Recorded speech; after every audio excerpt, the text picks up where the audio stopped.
del sotanudo y el sucio. Estábamos todos los sucios en el pasillo de la pequeña iglesia en las afueras de la ciudad. Era un domingo y nos permitían estar a un ladito del templo. Pues deberíamos pasar un tiempecito para dejarnos entrar al templo y usar nuestra primera corbatica.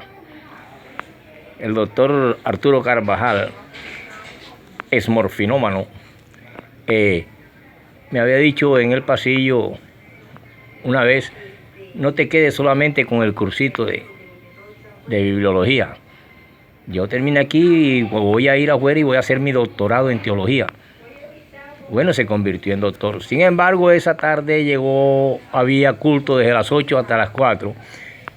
Y cuando estaba en pleno furor el culto, llegó una camioneta blindada con guardaespaldas y se bajó el señor Pereira con una maleta grande de dinero. Era un famoso narcotraficante. Y el pastor lo colocó adelante y dio más de 15, 20 minutos de alabar prácticamente al unísono a Jesús y a ese hombre. Y llegó un momento en que dice: porque este dinero que viene de Norteamérica, mal habido, solamente cuando llega a las manos de nosotros los administradores de Cristo, se bendice. Mientras tanto, ese dinero proveniente de la droga no era bendito.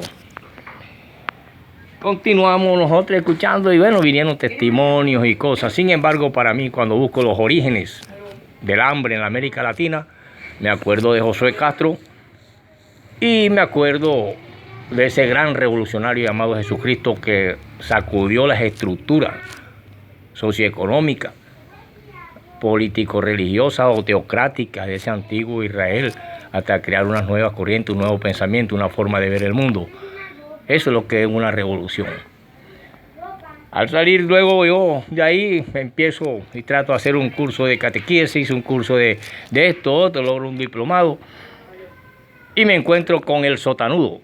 El sotanudo era un sacerdote alto llamado Tobías. Y Tobías me inicia en esta cuestión del curso de teología o el estudio de teología, que logro un diplomado y unas cuestiones ahí, unos seminarios, conozco el seminario mayor. Y el sotanudo dice que las huestes de Satanás no prevalecerán contra la iglesia de Cristo. Y la iglesia de Cristo, por supuesto, es la iglesia de la Roma eterna, a quien llaman catolicismo universal. Y él dice que la iglesia católica es tan santa que ella misma se purga sola. Ella misma se purga sola, nadie se sale, se purga sola. Y eso está en el libro de Mateo. También nos dice que no sé por qué atacan, que por qué bautiza niños. Pero si es que en una iglesia donde no se pueden bautizar niños es una iglesia sin poder, no es la de Cristo. Puesto que la iglesia de Cristo, como él iba a fundar una iglesia donde ellos no pudieran ser bautizados y los predilectos de Cristo eran los niños. Y eso lo dice en Marcos 10:14, Lucas 18:16. Y así hicieron los primeros cristianos, que del judaísmo se pasaron al cristianismo siguiendo a Jesús, su enseñanza. Ellos bautizaban a todos los de la casa, sin excluir nunca a los niños. Vayan al libro de Hechos, capítulo 16, 15-38. Por lo tanto, la iglesia es tan santa, dice el sotanudo al sucio, que ella misma se purga sola. Empiezo entonces a leer a José Castro. Luego vinieron otros, Massa, Galeano, ese libro que me impactó mucho, La rebelión de la rata, etcétera, etcétera. Y me doy cuenta así en un mapa viejo, antiguo que yo conservo, donde el Mar Rojo está dividido en tres partes. La parte ancha, ya hacia el sur, que da hacia allá, buscando allá todo lo que es abajo entre el Golfo Pérsico y Bueno, pero también encuentro que él tiene unos brazos largos. Esos brazos largos del Mar Rojo, cuando se pasa el primer brazo largo es acá al norte, al occidente del río Nilo, diagonal a Memphis, en Egipto, y al sur de Gosén. Ahí había un paso que le llamaban el paso de la fortaleza, donde se compraban y vendían esclavos. Y de ahí se llega a Gades Barnés. Y dando esa vuelta bajando, se llega a lo que se conoce como el monte Sinaí. Si ahí se sube, se llega a Edom y a Madián. O si se pasa por la parte de abajo, se llega primero a Madián, que quizás ahí donde escribió el libro de Job, Moisés. Ahí oyó de la leyenda de Job, en Madián, y ahí empieza a escribirse ese libro. Y luego viene 40 años vagando por aquí, y se puede llegar al monte Sinaí. Lo que queremos decir que en la parte oriental del río Nilo, debajo de Memphis, en Egipto, acá en el centro sur, está dividido en tres partes: Alto Egipto, Egipto Medio y Egipto Bajo. Esa parte, como estaba el río de este lado, de esta orilla, era donde realmente se cultivaba la tierra y se vivía de la agricultura y la ganadería.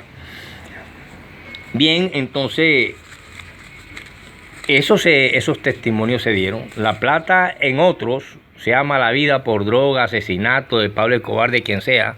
En manos de ella es maldito, pero en manos de los señores, dirigentes de iglesia, pastores, pastoras, etcétera, se bendice. ¿Cómo la ve? Bueno, y así por el ejemplo vamos viendo esos antiguos mapas de mapología. Y vemos allá al oriente, después de la Media, de Asiria, allá al oriente vemos el Mar Caspio. El Mar Caspio, allá. De tal manera que esa antigua Jerusalén, que conoce ese templo de Salomón en el siglo X a.C., y luego conoce el destruido por Tito, todo eso lo empieza a estudiar el sucio. Y luego llega a mano del sotanudo, ese padre Tobías alto, grande, que se inicia en la iglesia, sus clases en la iglesia San Felipe, luego pasan para allá, para la iglesia del Silencio, y de ahí al seminario mayor de Sabanilla, donde el sucio logra sentarse con obispo y logra, con mantelitos al frente del pecho y con todos los estilachos y finuras que requiere la cena, cenar con sacerdotes, obispos, y luego en el Paraninfo de El Prado, de la Universidad del Norte, es recibir un diplomado y un grado de teología laica. Ese sucio soy yo y ese es mi testimonio. Y al leer a los grandes como Massa, vemos los orígenes realmente del hambre en la América Latina. Una vez dije que Freddy Nietzsche se preocupó por la génesis de la moral, el origen de la tragedia. Nosotros lo buscamos y lo hondamos precisamente en estas cuestiones de desobediencia a Dios y una cantidad de cosas donde realmente no existen ningún lunes, ni martes, ni miércoles en la creación. Mucho menos puede existir un sábado o un domingo. Simplemente se habla de séptimo día, sexto día. Y así vemos que si uno comienza desde el martes, el séptimo día sería el próximo, o un día antes del próximo martes. Si comienza uno porque nadie sabe qué día se comenzó por eso acá en el calendario que hicieron los hombres, en los calendarios de 10 años de los judíos y no sé cuántas semanas para un mes, y luego el calendario gregoriano, del cual escribe en un periódico aquí yo el calendario gregoriano, que nace con el Papa Gregorio, por eso se llama gregoriano. Y así que sí, ¿por qué tener miedo de bautizar niños si la misma Biblia lo dice? Lo que han venido es una cantidad de doctrina de hombres en busca del dinero, en busca de cantidad de cosas, hay desempleo, hay hambre, hay de todo. Entonces la gente busca en su mentalidad individualista que coloca el sistema. Porque es que después del sistema que estamos viviendo no existe otro camino, ni existe otro sistema que vaya en la historia a ser superior para reemplazar a este que tenemos, que es el famoso capitalismo. Y el capitalismo tenemos uno más atrasado que fue el pasado feudalismo, y el pasado feudalismo tuvo el esclavismo, y el esclavismo la comunidad primitiva. Han visto unos 4 sistemas económicos. Entonces no confundámoslos nunca con los partidos políticos, que son cuestiones diferentes, y sus pensadores e interpretadores